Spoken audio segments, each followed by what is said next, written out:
Alain Fournier, bonjour. Bonjour, M. Hortman. Bienvenue dans l'album. Merci de nous avoir rejoints. Je pense qu'aujourd'hui, on va découvrir à travers votre parcours, le parcours de quelqu'un qui n'a pas peur de prendre des directions parfois fondamentalement opposées à ce qu'il a fait dans sa vie, avec des choix de vie assez diversifiés. D'ailleurs, les objets qui sont ici en attestent. Il y a des photos, il y a des livres, parce que vous avez écrit un certain nombre de livres, au premier rang desquels « Oser accueillir son destin ». C'est justement le récit de votre histoire. On voit d'ailleurs sur la couverture quelques photos qui synthétisent bien les étapes. Nous, on va commencer dans cet album avec un objet, c'est ce marteau. Ce n'est pas très habituel, je ne sais pas si j'ai déjà eu un tel objet dans l'émission, mais pour vous, il a beaucoup de valeur symbolique en fait. Oui, tout à fait. Donc ce marteau, en fait, la première partie, c'est plutôt ce qu'on m'a raconté, parce que je ne m'en souviens pas. Nous n'avons pas encore beaucoup de mémoire à 2 ans et demi, 3 ans. Bien sûr. Apparemment, j'ai enfoncé des kilos de clous dans le jardin avec un marteau, peut-être pas celui-là à l'époque. Ensuite, vers 6-7 ans, mes grands-parents ont acheté une maison et j'ai été le cloueur. Des panneaux qui ont formé les cloisons, des planchers, parce qu'on travaillait beaucoup en aggloméré à l'époque. Et donc j'ai cloué, je pense, des centaines. C'était dû à quoi ça? C'est quoi cet attrait du marteau et des clous? Je ne sais pas. C'est construire, c'est faire des choses, des objets Peut-être, oui, je pense. Et puis peut-être être un peu comme papa, puisqu'il était ferronnier d'art. Et moi, j'ai baigné là-dedans tout petit. Donc, pendant les vacances, par exemple, j'allais déjà dans l'atelier. 6, 7, 8, 9 ans. Bon, je ne dis pas que je touchais aux machines, mais j'allais déjà dans l'atelier. Et je pense que quelque part, c'est peut-être ça, c'est un instinct. On ne peut pas dire un instinct préhistorique, ça n'existait pas. Mais c'est quelque chose qui a vraiment fait en sorte que, non seulement donc 6-7 ans, j'ai cloué tous ces panneaux. Ensuite, vers 14 ans, j'ai pris la décision de quitter l'école. On en reviendra tout à l'heure sur le pourquoi. Et je suis devenu ferronnier d'art. Et c'est votre père qui vous forme alors? Et alors, c'est mon père, ça va encore, c'est mon grand-père, le patriarche, qui me forme. Lui-même ferronnier d'art. Lui-même ferronnier d'art. C'est une tradition qui se transmet de génération en génération. Tout à fait. Et donc, mais le patriarche, au sens pas toujours évident du terme non plus à vivre. On reviendra dessus. On sent les choses, là. Et donc voilà pourquoi ce marteau, et celui-ci, c'est vraiment ça je suis sûr d'avoir été cloué toutes les cloisons chez les grands-parents, c'est ce marteau-là que j'ai retrouvé dans ma panoplie. Et comme ferronnier, qu'est-ce que vous faisiez comme objet? Alors, la ferronnerie d'art, en fait, c'est le fait donc, de faire en fer forgé des rampes. Bon, on en fait moins maintenant, mais c'est de faire des rampes en fer forgé, c'est de faire des protections de fenêtres en fer forgé aussi, c'est de faire des balcons, et puis de faire des objets. Et j'ai notamment dans mon livre la photo d'un Barbie que j'ai réalisé. On pourrait dire que par mon grand-père, ça a été un petit peu mon travail de fin d'études, puisque j'étais apprenti sous ses ordres. Et donc, c'est un Barbie en fer forgé, qui est toujours chez moi. C'était la seule pièce que j'ai gardée, qui fait 1m30 sur 1m10 à peu près. Qu'est-ce que ce métier vous a appris? Ce métier m'a appris l'art, je vais dire, puisque pendant ce temps-là, donc je n'ai pas beaucoup d'études conventionnelles, puisque j'ai arrêté à 14 ans, mais j'ai fait les beaux-arts, notamment, ici à Verviers. Après, j'ai fait le patronat. Donc, je pense que c'est la notion artistique et... Le goût du travail bien fait, comme la précision, non? Tout à fait, c'est ça. C'est quelque chose... Mais c'est artistique et précis, oui. Il faut pouvoir arriver à ça. Donc, je pense que ce que ça m'a apporté, c'est... Mais moi, je crois que travailler avec mon père, il y a beaucoup de choses qui sont liées à mon père. Travailler avec mon père, je pense que c'était important. Et après... Il faut savoir que le fait que je suis devenu, que j'ai arrêté les études pour devenir ferronnier d'art, je ne m'en suis rendu compte que ici dernièrement, quand j'ai écrit ce livre, il m'a fallu 1 an pour écrire cet ouvrage, j'ai l'impression qu'il y avait déjà dedans une manière de vouloir aider mon père à s'affirmer, parce qu'il y avait au-dessus le grand-père. Ah, ok. Un dialogue entre générations. Oui. Ensuite, il y avait un autre phénomène, on précisera peut-être plus longtemps, c'est qu'on a voulu m'empêcher de faire du football. On m'a imposé l'autre objectif. C'est qui ça? Mes parents. D'accord. on m'a imposé l'autre objet que nous avons là devant les yeux tout à l'heure à la place, donc c'est quand même pas du tout évident. Et je me demande si c'était pas déjà le caractère réfractaire qui est, bon, si tu réussis bien à l'école, tu continues, donc pas de problème, j'ai fait 60%. D'accord, ok. Donc je suis sorti et je suis entré à l'atelier avec mon père et mon grand-père. Et là, face au patriarche, il y a eu quelques années lourdes. Oui. Vous vous êtes affirmé? Pas tout de suite. Il a fallu du temps. J'ai d'abord subi. Un patriarche, ça se subit. Avec en plus les parents qui étaient dans ce même climat. Donc, bien sûr. Et il y a eu d'abord ce subir, et ensuite, oui, je pense que petit à petit, j'ai certains souvenirs vers 18 ans, où là j'ai commencé vraiment à dire mais je veux être moi, je veux exister. Mais c'était toujours coincé entre le marteau et l'enclume, qui était ici le grand-père d'une part. Et de l'autre côté, les parents qui me renvoyaient en permanence vers « mais non, jusqu'à va t'excuser pour des choses que je n'avais pas faites ». Parce que la cellule familiale fonctionnait sur le grand-père, il n'y avait que le salaire papa. Ah oui, ok.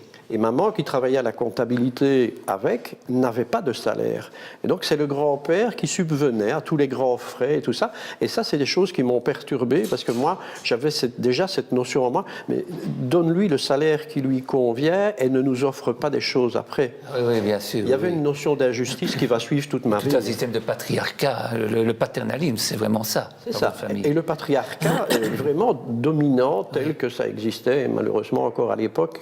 Malgré que nous ne sommes pas à Néandertal, nous ne sommes qu'au siècle passé, mais le patriarcat était encore très actif. Alors, à cette époque, par exemple, il y avait des exercices imposés. Voici le symbole d'un exercice imposé. Alors, justement, cette clarinette, elle est arrivée très tôt. Vous avez vu que le marteau est arrivé à 2 ans et demi, 3 ans. À 9 ans, en fait, le cadeau de mon grand-père, mais qui me perturbait parce que c'est pas ça que je voulais, le cadeau offert par mon grand-père à la Noël, c'est une clarinette. Mais je pense que c'était plutôt pour aller dans le sens de l'art que Louis aimait, qui n'était pas la clarinette, mais la musique en général.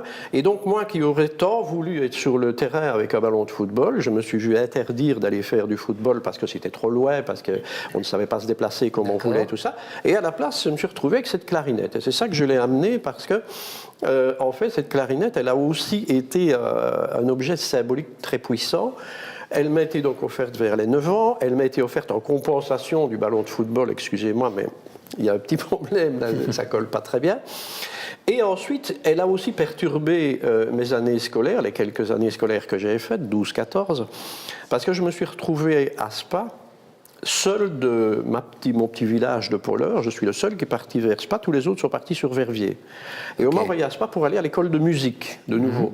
Ce qui veut dire que les mercredis après-midi, mais j'ai été coupé de mes copains. Et je gérais à travers la ville au départ, pendant 2 heures, 2 heures et demie, je pense, entre la fin des cours et le début de ces cours-là. Tellement vrai d'ailleurs que, bon, si ma mère me regarde, elle va apprendre quelque chose, que je pense que c'est dans la 3e année, j'avais réussi à voir que sur le terrain de football de Spa, il y avait de l'aéromodélisme. Et certains de mes cours se sont passés dans les tribunes de l'aéromodélisme, donc c'est-à-dire que je brossais. Je n'allais même pas au cours. J'ai joué cette clarinette, j'ai joué dans l'harmonie du village. J'ai été premier musicien de l'harmonie du village, donc ça c'était très amusant, c'était très bien. Et puis à 21-22 ans, je n'ai plus jamais touché. Je viens de la ressortir, je l'ai un peu dépoussiérée pour venir. Je viens de la ressortir après 40 ans. Donc, vraiment comme s'il y avait... C'est fini, c'est quelque chose qui ne m'appartient plus. Ok, c'est amusant parce que souvent un instrument de musique est un élément libérateur. Pour vous, c'est plutôt un élément de contrainte et presque d'asservissement, si j'ai bien compris, non? Tout à fait, alors que je suis un très grand amateur de clarinette, puisque j'aime bien Kirby, le Sidney Bechet et tout ça. C'était peut-être la manière d'amener les choses aussi. C'est ça, je pense. Et ma manière, à l'époque, on ne pouvait pas s'imposer on ne pouvait pas manifester une opposition ferme. Et je crois que ma manière, c'était justement ces espèces de ruptures qui étaient, non, moi, ça, je ne suis pas d'accord. Et donc, quelque part, je m'en détache, mais sans aucune amertume, puisque je n'ai jamais essayé de la reprendre, et elle ne me rend pas malade du tout. Vous en avez à un moment donné parlé à votre grand-père? Non.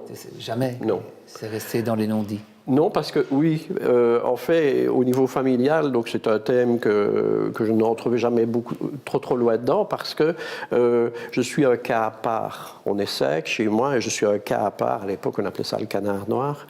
Et maintenant, on appelle ça l'enfant différent, qui m'aide beaucoup d'ailleurs dans mon travail actuel. Et donc, j'ai toujours été à contre-pied avec tout. Je disais des choses, je faisais des choses, et puis je n'étais pas compris. Ma mère me l'a encore remémoré ici il y a quelques années, mais toi, on ne t'a jamais compris. D'accord. Et qu'est-ce que vous répondez à ça? Là, vous allez peut-être être étonné, je ne reste pas sérieux très longtemps. Je lui ai dit, c'est étrange, je parlais français et wallon et tu maîtrises les 2 langues. Parce que justement, je crois qu'il n'y a rien à comprendre. Il y a vraiment, c'est comme si à un moment donné, dans certaines familles, et entre certaines personnes, comme s'il y avait des mondes qui vous opposaient, tout en étant que vous ne vous en rendez pas compte, à l'époque en plus.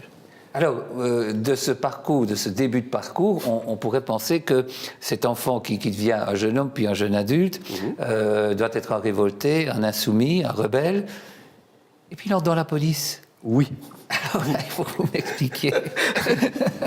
Alors, il y a toujours un côté pratique aussi dans ce que je fais. Le côté pratique, c'est que quand je suis revenu de l'armée, à l'époque on faisait encore son service militaire, quand je suis revenu de l'armée, mon frère venait d'entrer dans l'entreprise. Mon grand-père était pensionné entre-temps.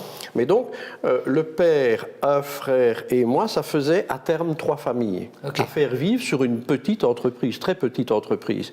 Et donc, il y avait déjà une prise de conscience. Apparemment, j'ai toujours été assez mûr pour mon âge. Et il y avait une prise de conscience, mais on ne va pas pouvoir tenir comme ça. Et j'ai un pote qui venait d'entrer à la police. OK. Alors qu'on ne prenne pas mal ce que je vais dire, mais le pote, j'ai vu qu'il avait beaucoup de congés. En fait, il avait des congés parce on fait des systèmes de tours, nuit, week-end et tout ça. Et puis à côté de ça, c'est un métier difficile. Hein. C'est un métier difficile.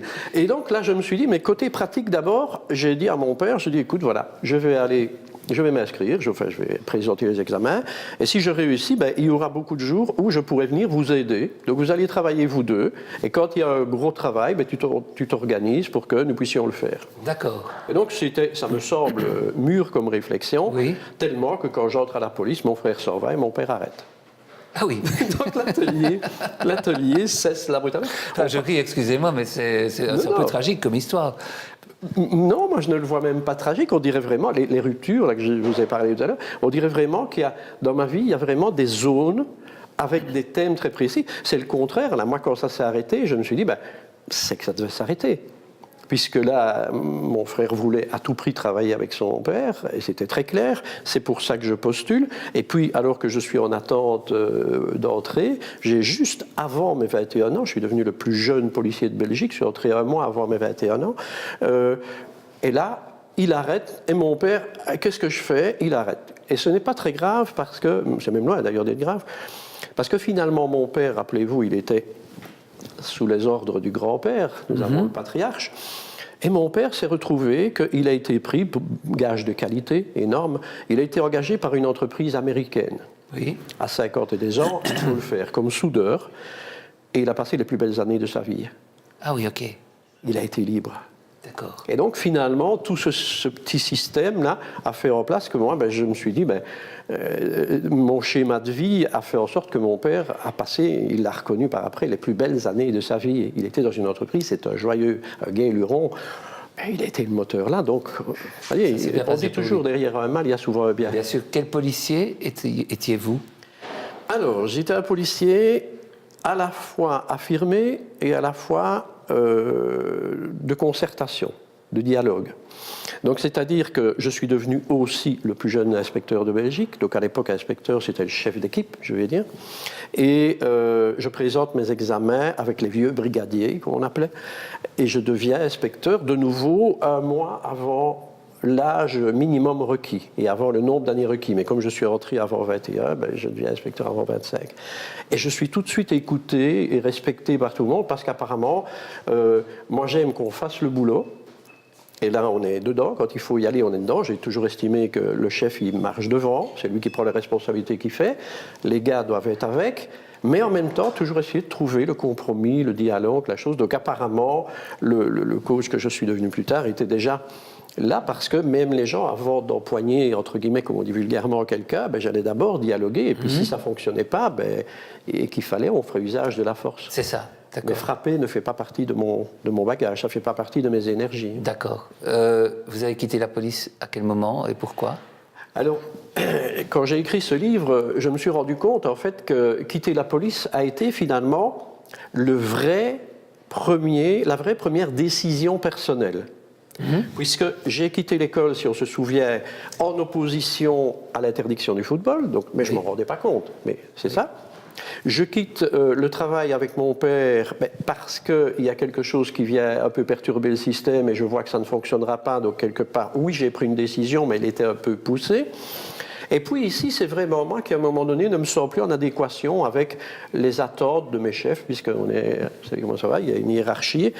Et là, je ne me sentais plus en harmonie. Et d'ailleurs, je me souviens très bien qu'à un moment donné, je dis, Seresta ou Temesta ou Prozac, non, moi, je vais partir.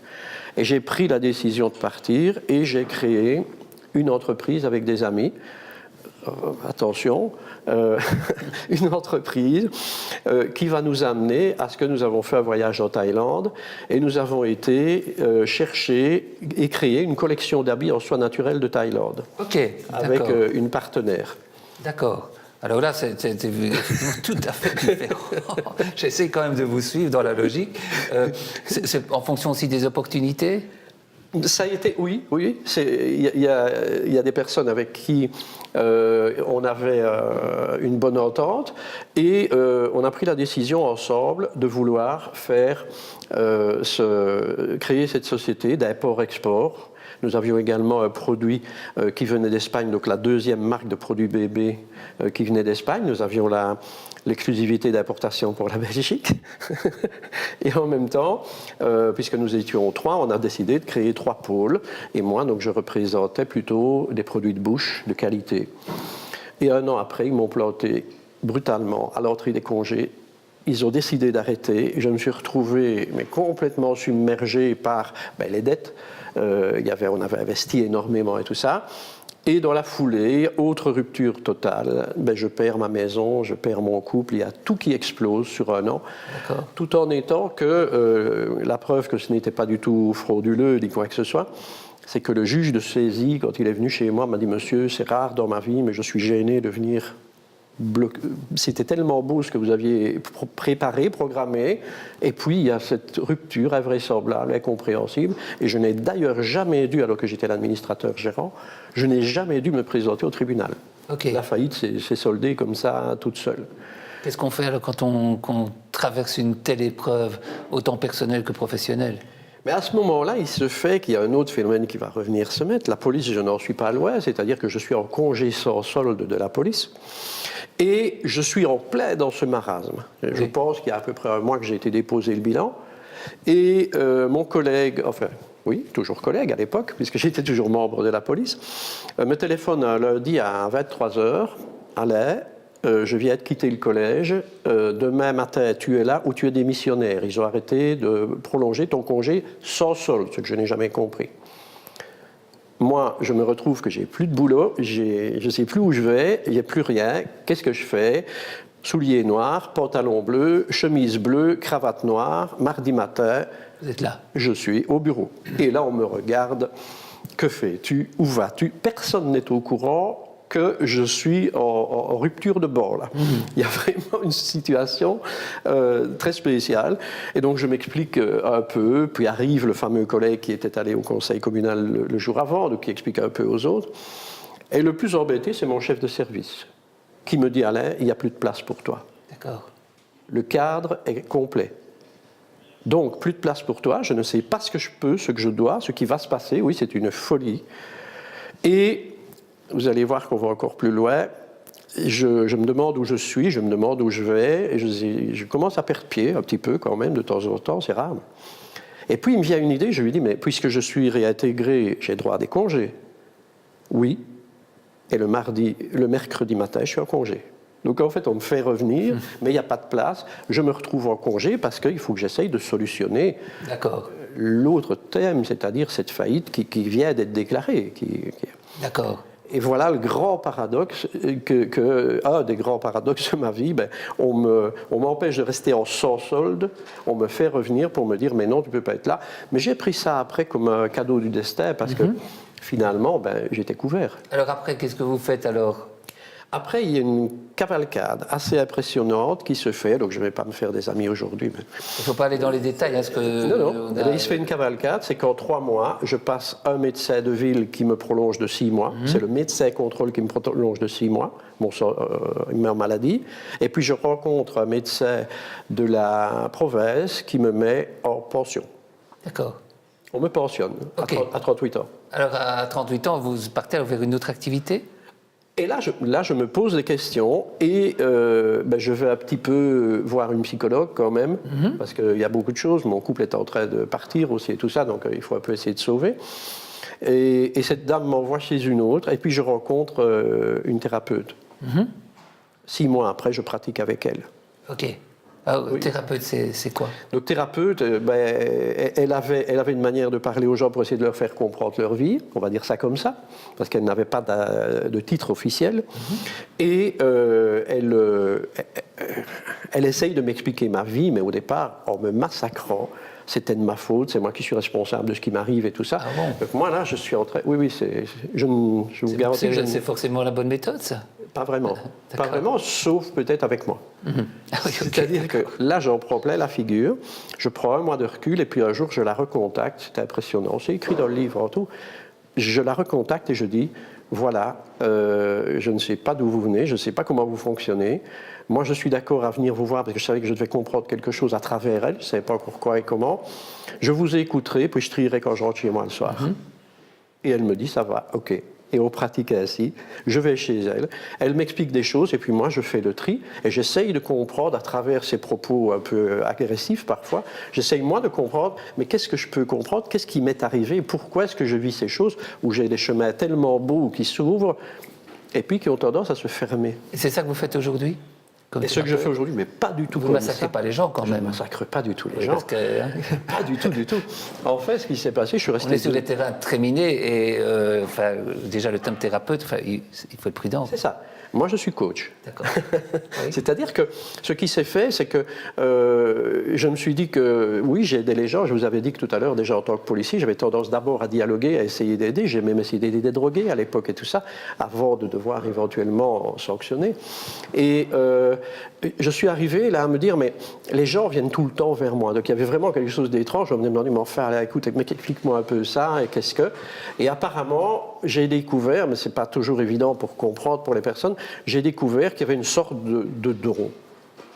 De vraiment comprendre le sens du chemin de la personne et de pouvoir être expliqué, à faire comprendre. D'ailleurs, tous mes ouvrages sont remplis toujours d'explications, de méthodes et la métaphore. J'adore la métaphore qui permet d'aider les personnes à comprendre à travers une image qui est toujours beaucoup moins agressive que de vous dire tu fais cela mal ou il y a telle chose. Non, une métaphore, c'est quelque chose qui passe très bien. Et donc, je me retrouve que je fais cela, je fais encore il y a encore une petite boucle avant que je n'arrive vraiment à rester dans le coaching pour essayer de fuir. Parce que je n'avais pas envie de devenir coach, je n'avais pas envie de passer ma journée à écouter les gens à ce moment-là. Je ne comprenais pas, je ne voyais pas où j'allais. Et donc j'ai fait un petit moment du travail Horeca, du travail dans l'Horeca. Donc j'ai été comme représentant Horeca, j'avais un registre de commerce. Et je m'arrangeais pour aller très loin vers l'Ardenne pour être sûr qu'on ne me retienne pas ici. Mais la nature est revenue, elle est venue me chercher par le col et je suis devenu coach. Alors, ça, c'est le livre de votre histoire. Vous en avez écrit plusieurs. Ici, c'est un autre livre lié à une autre sorte d'activité. Tout à fait. C'est quoi? Expliquez-moi. Dans le thème du coaching, oui. Mais toujours pareil, si vous faites attention, c'est ce que j'ai constaté, on vient me chercher. On vient vraiment me chercher et il y a une amie qui m'a demandé, tiens, est-ce que tu saurais m'aider dans ma maison pour libérer? Libérer, que veux-tu que je libère dans ta maison? Mais il y a des mauvais courants, il y a des mauvaises choses. Comme tu comprends les gens, tu comprendras ce qui se passe dans la maison. Excusez-moi, moi je ne comprenais pas. Mais je travaillais un petit peu en radiesthésie déjà. À l'époque, j'avais commencé un peu à faire aller un pendule. Je trouvais, tiens, ça peut donner des réponses à certaines choses. Et j'ai commencé à faire cela. Et assez étrangement, s'est ouvert un phénomène qui est que je ressentais des choses. Donc je suis entré dans cette maison et je lui ai expliqué que dans cette maison, il y avait eu quelque chose de très grave qui s'était passé pendant la guerre. Mais très franchement, et je suis à 100% sincère dans ce que je vous dis encore à l'instant présent, au moment où je disais ça, il y a une voix intérieure qui me disait « tais-toi ». Mais en même temps, je ne savais pas me taire. Et j'expliquais, je dis, écoute, il s'est passé quelque chose de grave ici. Il y a un monsieur, sa fille, son fils, sa belle-fille, son fils, 2 enfants plus un qui ont été massacrés. Et puis je lui dis, mais écoute, je ne sais pas pourquoi je te dis ça, mais voilà. Et on dirait que prendre conscience de l'information va aider à nettoyer un peu les lieux, semble-t-il. Après, j'ai mis une méthode au point. 6 mois après, la dame me téléphone, elle a rencontré un vieux monsieur du village qui lui explique que dans la maison qu'elle venait d'acheter, il y a un monsieur, son fils, sa belle-fille et 2 enfants, plus un enfant adopté qui ont été massacrés à la guerre. D'accord. Donc les preuves sont arrivées par après, parce que je reste un cartésien. Vous restez néanmoins un cartésien. Voilà. Ah, là, j'ai peine à le croire. Eh bien, je vais vous donner ma mutation. Vous prenez un grand bloc avec les coins, vous voyez, un grand carré, la bloc carré avec les coins bien aigus, bien acérés. Oui. Et maintenant, je suis un dé à jouer. D'accord. Les coins se sont très fort arrondis, mais j'ai toujours besoin, même encore aujourd'hui, dans mon travail de coaching et tout ça, même pour les maisons, j'ai besoin qu'il y ait une logique. Une logique, il y a des éléments qui viennent s'assembler, et peut-être que présomption... Les présomptions qu'ils donnaient à l'époque en police, ben, je les ai peut-être ramenées ici, faisceau de preuves. Et donc j'ai besoin d'avoir une série d'informations, et puis ok, ça tient la route, ça parle. Et en général, ça se confirme toujours plus tard. Donc c'est comme ça qu'un jour, j'ai dit, bon, j'arrête de me tracasser, quoi. D'accord. On parle de maison. Ici, on a des photos justement de lieux, de construction. Je voudrais un peu que vous m'en parliez. En voici quelques-uns. Oui. On est en Italie pour la plupart des photos. C'est ça. Là, on est dans le Verdon. Ça, c'est une balade dans le Verdon. Et en fait, ça rejoint un petit peu un autre symbole dont on peut parler, c'est-à-dire la notion hobby-sport. J'ai fait beaucoup de sports, on le verra après, différents. Il y en a beaucoup, il n'y a pas de photos, mais j'ai fait tous les sports de raquettes. J'ai fait du football, j'ai fait de la voiture. Et là, nous étions partis toute une bande de potes de la police. Et sur une semaine, nous sommes allés faire les gorges du Verdon. Donc je suppose que vous avez entendu parler. Et il y a 2 balades phénoménales à aller faire là. On a fait les gorges du Verdon dans un sens. Le lendemain, on a fait les gorges du Verdon sur l'autre versant, parce que c'est tout à fait différent. Et puis on a traversé la France, on a été vers les plateaux du Larzac, qui sont plutôt au-dessus à l'ouest de Marseille et tout ça.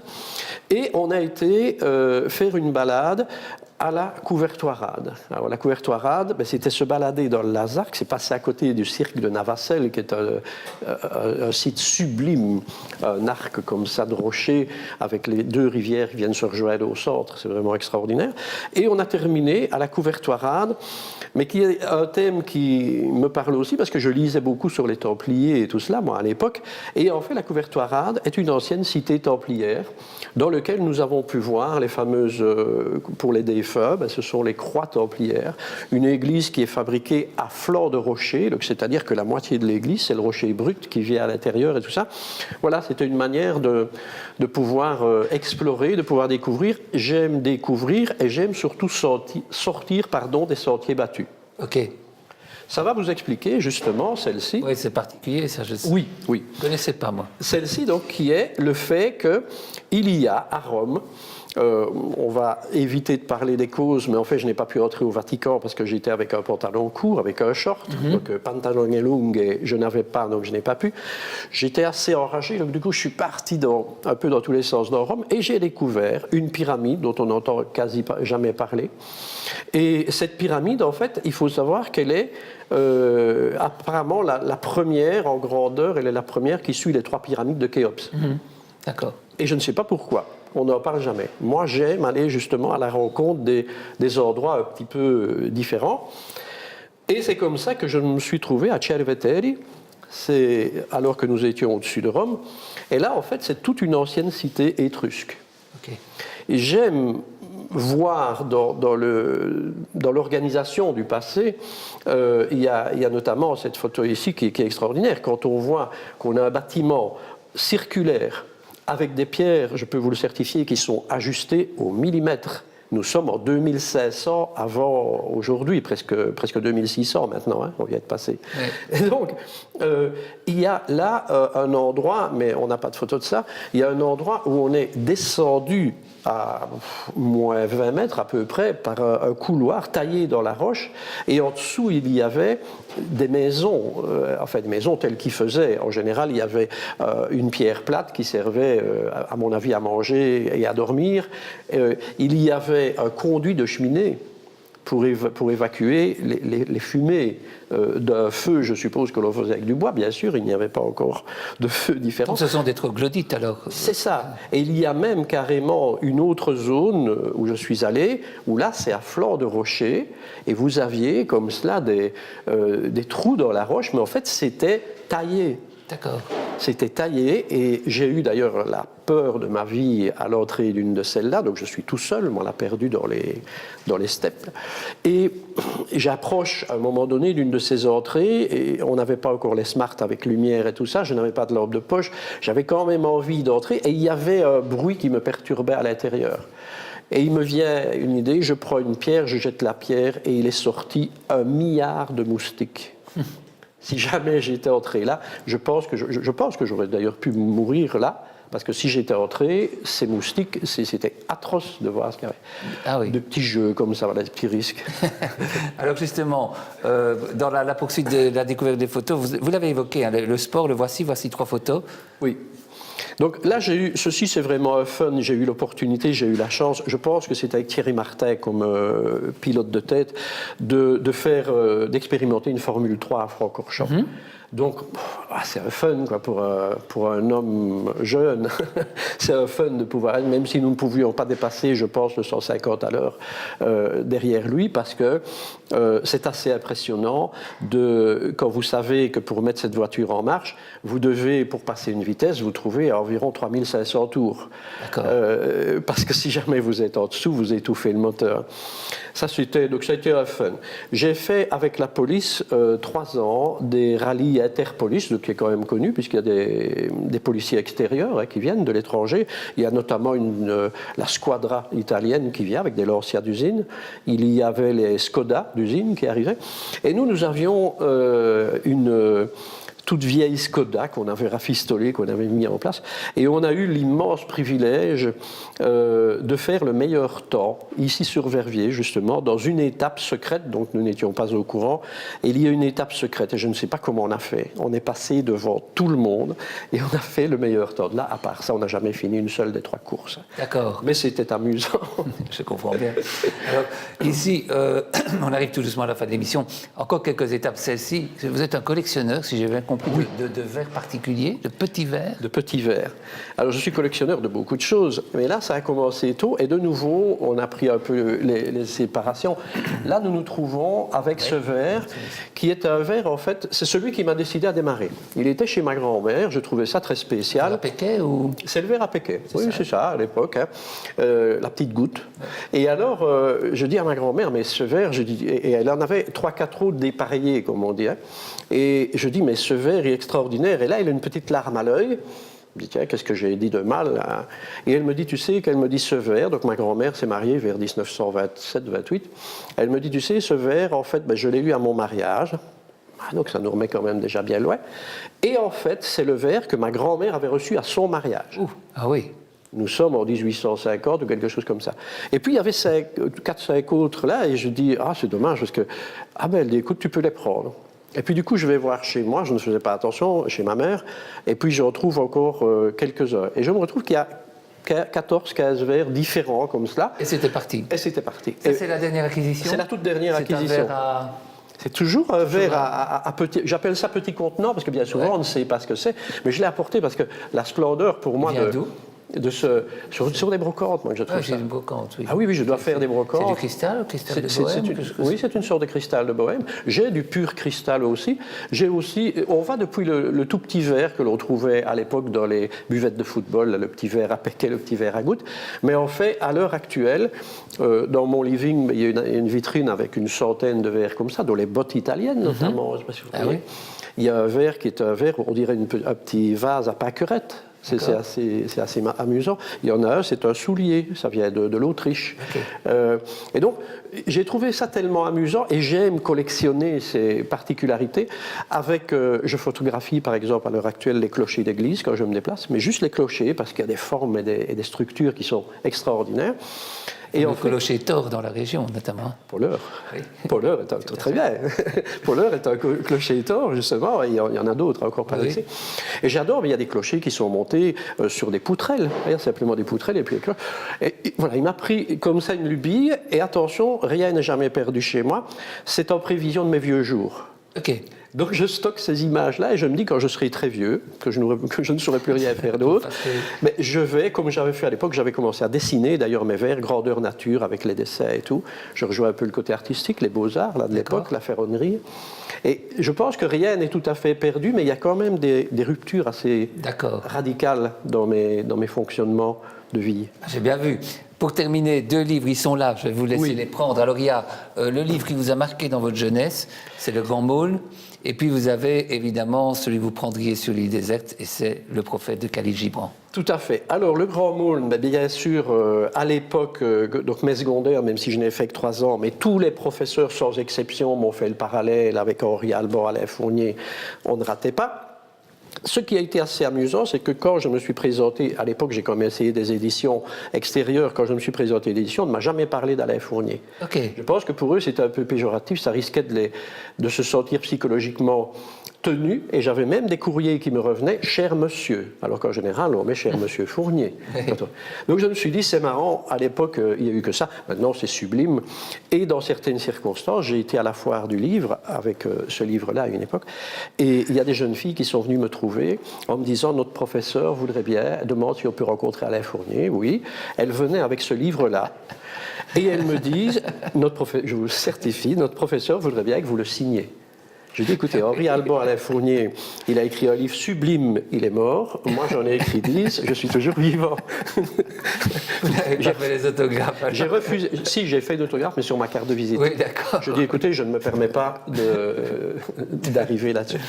Et alors là, le choix très cornélien, j'ai pris ce livre, je me suis dit, si vraiment j'étais perdu sur une île. Libanais, Khalil Gibran. Khalil Gibran, sublime. C'est sublime parce qu'il y a pour moi la palette, il parle de tout, il parle de tous les thèmes avec une tolérance, avec une paix intérieure. Vision très orientale. Hein, oui, oui. Et en même temps, quand vous prenez par exemple, je m'en sers souvent pour les mamans qui ont un peu difficile à lâcher prise avec l'enfant, je dis prenez un peu le texte de l'enfant. Vos enfants ne sont pas vos enfants, ils sont le fruit de l'univers. Vous êtes l'archer, l'enfant est la flèche. Et lorsque la flèche quittera l'arc, vous n'avez plus aucun pouvoir sur lui. Sublime. Tout à fait. On arrive à la fin de cette émission. Si nos téléspectateurs veulent vous rencontrer, vous croiser, où est-ce qu'ils vous croisent en fait? Oui, mais en fait il y a un site qui est très visité et qui s'appelle www.elpevol.be où il y a accès à tout ce que je fais. Et alors je reçois donc ici à Soumagne, pas très loin de vos bureaux, et je suis également très fréquemment sur des salons. Il y aura notamment un jour, peut-être offrez-vous la pub, le salon Zentopia à Verviers, Eusie, au mois de septembre, si je me souviens bien. Donc voilà, je suis souvent dans des salons de bien-être aussi. Mais autrement, sans prétention, si vous tapez sur Google Alain Fournier, coach holistique, on vous trouve. On arrive chez moi et tous les chemins mènent à Alain. Eh bien voilà, c'est bien noté. Merci à vous. Merci d'avoir partagé, je ne vais pas dire cette vie, ces différentes vies, je disais, hein, protéiformes avec des liens entre elles. C'était assez intéressant comme parcours. Je vais vous libérer. Mais merci de m'avoir reçu. Avec plaisir. Et puis nous, on se retrouve évidemment la semaine prochaine. Bonne soirée à toutes et à tous. À très bientôt.